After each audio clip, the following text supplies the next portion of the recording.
Live from San Diego, this is KUSI News.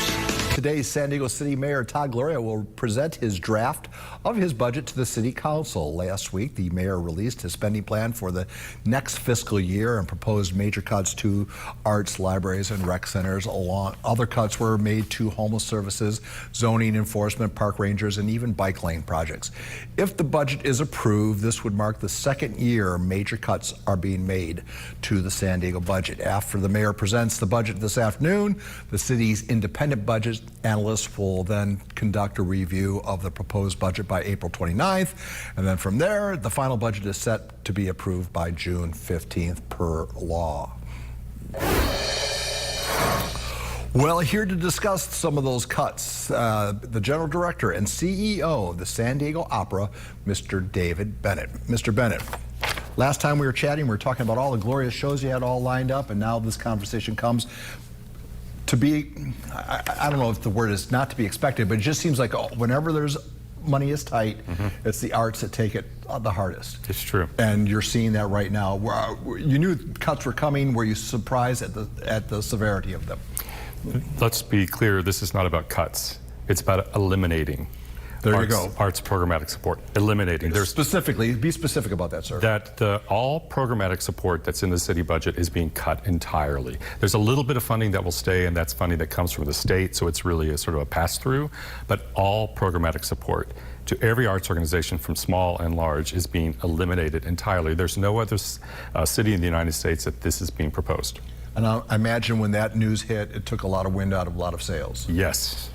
Yes. And is there any chance to, I don't know, what's the word? Yeah, is there any talk with the mayor about maybe getting some of that back?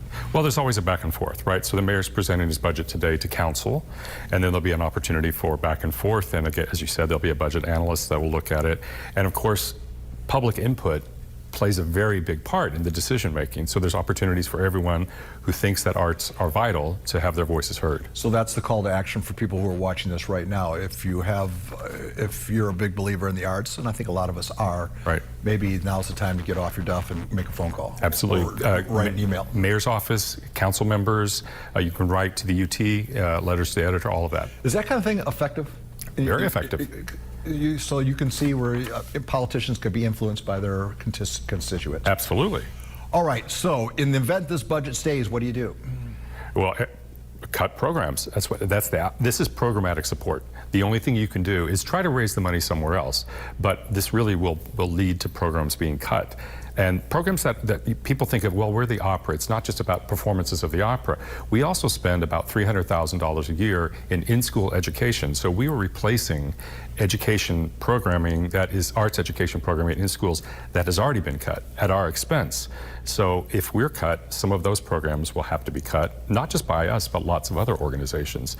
And the economic impact, we should talk about also, the actual activity. Well, that's where I was going with this, because we saw this with Balboa Park and the parking fees, that no one really did a study as, okay, we raised the parking fees, but no one took into account, all right, we're going to have fewer people walking through the park, and it's going to cost us at other places, like all our popular restaurants and museums that people pay and spend money. Is that going to be the case with you? Absolutely. So the economic activity of arts and culture in San Diego this year is about $1.2 billion, but the economic impact is over 10 billion, almost 11 billion, and that's because people that attend the arts also eat, go to restaurants, they stay in hotels.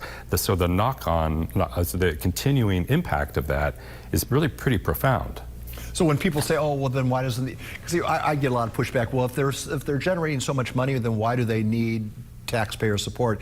It's not money that necessarily goes into your hand. It's not like you can take the hotel fee and take a slice of that. Oh no, absolutely. That's just the impact to the other parts of the community. City, exactly, right. Sorry. So, and that's money that the mayor will maybe, when they're making their revenue projections, are going to be inaccurate then. Right, yeah. All right, so besides calling people, and besides getting on the phone, besides emails, what else can anyone do? Sit and wait? Well, we're having actually today at 12:30 in the Civic Plaza, there's a press conference. Everyone's invited to attend. You can actually attend council meetings also and have your voice heard. You can speak. Any member of our city can speak at city council. There's a council meeting today where the mayor's presenting his budget. I'm planning on signing up to speak. Anyone in the community can do that. Having your voice heard is the most important thing. Well, Mr. Bennett, I appreciate you coming in. Obviously, the topic is less than desirable. Perhaps next time you come back, we'll get back to the topic of what's on stage and how you had me this close to buying a ticket for the Next time, you're going to do it. I promise you. All right. Mr. Bennett, thank you so much for coming in. My pleasure.